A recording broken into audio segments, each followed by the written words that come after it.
This is Launching Your Daughter podcast, and I'm your host, Nicole Burgess, licensed marriage and family therapist.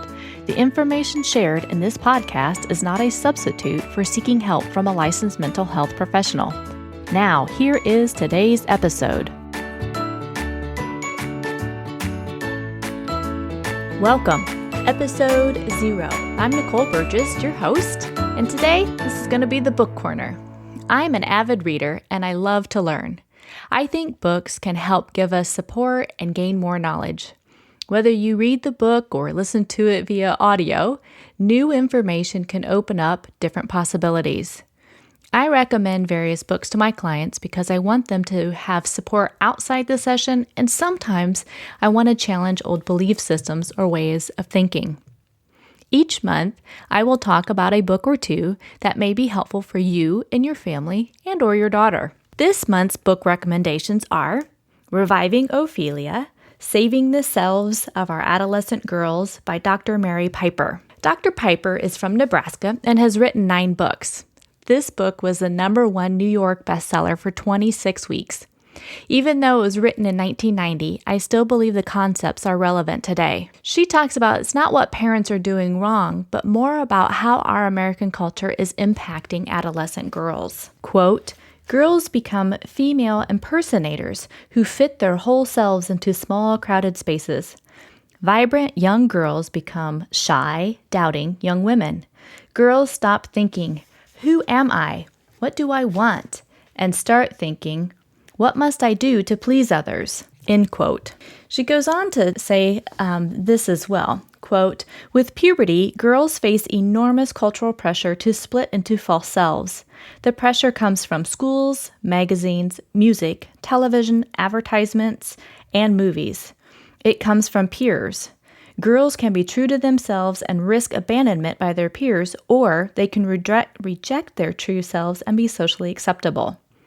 Most girls choose to be socially acceptable and split into 2 selves, one that is authentic and one that is culturally scripted. In public, they become who they are supposed to be. Authenticity is an owning of all experience, including emotions and thoughts that are not socially acceptable. Because self-esteem is based on acceptance of all thoughts and feelings as one's own, girls lose confidence as they disown themselves. They suffer enormous losses when they stop expressing certain thoughts and feelings." End quote. In this book, Dr. Pipher gives various vignettes from teen girls who struggle with body image, to social pressure, to depression, and more. She explores what it looks like from the inside of an adolescent girl's world and asks some very thought-provoking questions. Dr. Pipher has a chapter for mothers, fathers, family systems, and divorce. She reminds parents that what you experienced as a teen may be different than what your daughter is currently going through. Quote, "Because parents are often ignorant of how much the world has changed, further misunderstandings arise. Parents wrongly assume their daughters live in a world similar to the one they experienced as adolescents. They are dead wrong. Their daughters live in a media-drenched world flooded with junk values. As girls turn from their parents, they turn to this world for guidance about how to be an adult. They cling to the new, reject the old." End quote. As technology continues to advance, I think teen girls continue to struggle with similar issues Dr. Pipher describes in the book, but in today's generation, information travels much more quickly through schools, friends, and families due to social media. As Dr. Pipher talks about, both the positive and negative items, along with a lot of misinformation. Dr. Pipher discusses research from other clinicians and their books as well, such as Alice Miller and Margaret Mead. And then she just weaves it all in through the book to give you more information that you can also reference and go back to. She encourages families, especially through the divorce or blended families, to seek support and therapy because we all need support at different times in our lives. When she talks about the family systems or the roots of the system, she has a passage in here I find very thought-provoking, and it's, quote, "The diversity of mainstream culture puts pressure on teens to make complicated choices. Adolescents don't have the cognitive equipment.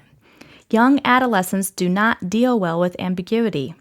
If parents are affectionate and child-centered, teenagers are comforted by clarity and reassured by their rules, end quote.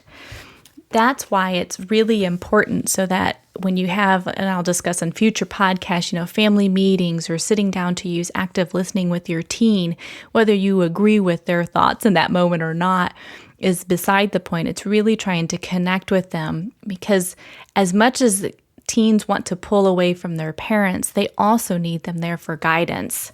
On the chapter about fathers, she goes on and talks about the different types of characteristics that fathers can possess. And one of the kind of best role models there is for a father is, quote, "The best fathers confront their own lookism and sexism. Fathers model good male-female relationships and respect for women in a wide variety of roles. Fathers can fight narrow definitions of their daughters' worth and support their wholeness. They can teach their daughters that it's okay to be smart, bold, and independent," end quote. As the book goes on, some of the ways that she works with adolescent girls is she'll ask them various questions and have them journal about it to explore it. These questions are similar to what I ask of the teen girls that I work with. The questions are more about how they can get to know themselves, and the more informed that they are when they make choices and why they're doing what they're doing. For example, what are their values? Where do they see themselves in the future? What is similar to or different than their mom? What is similar to or different than their dad? What makes a person trustworthy or respected? Girls can write poetry about these questions, write songs, or just journal. Dr. Pipher talks about how music also continues to be a very powerful medium in how teens relate to the world, themselves, and to express it to others. Quote, "Music is important to most girls at this time. It catapults them out of the world of their family and into the world of peers. It expresses the intensity of their emotions in a way that words cannot. Music is a place where love is a life and death matter, where small events are dramatized and memorialized. Music fits the emotional experience of girls much more closely than ordinary adult speech," end quote. There's many ways to connect with your daughter. Music is just one avenue of getting to know your daughter. Another area that I encourage my parents to explore with their daughters is what their teens are learning from movies, TV shows, or magazines. Especially if there is a female who is being treated as an object or there is violence against her.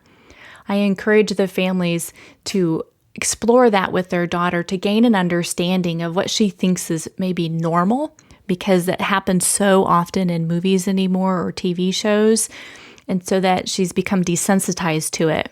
Here's a chance to be able to explore that and gain some critical thinking skills. Movie ratings have changed over the last 10 years, and all of us are more desensitized to what we see. It doesn't mean it's right. I'm just saying it's changed. When we are more intentional around what we watch or what we accept as the norm, it can help decrease stress levels when we're not putting that into our minds or not accepting that as the norm. So again, opening up the dialogue with your daughter about what she's listening to or what she's watching or who she's hanging out with, truly trying to get to know who she is, can help improve creating healthier relationships and getting her to accept her for who she is versus who she has to so-called be for the world. I'll end Dr. Pipher's book on this note. Quote, "I encourage girls to search within themselves for the deepest values and beliefs. Once they have discovered their own true selves, I encourage them to trust that self as the source of meaning and direction in their lives. That sense of self becomes their North Star and helps them stay on course.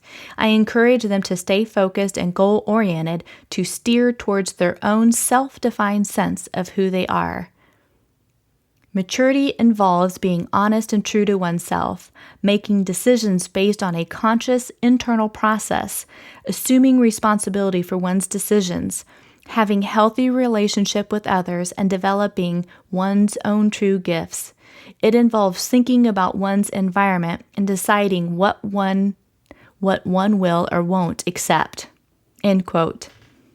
Dr. Pipher has just a lot of really good information for parents to get a deeper understanding of what their daughters are going through during this stage of life. It can, again, be very challenging for parents because they are so trying to love their daughters, and they're watching how they've changed from maybe this innocent, shy girl to now they're really pulling away, or they're angry all the time, and they're trying to have an understanding of what this is.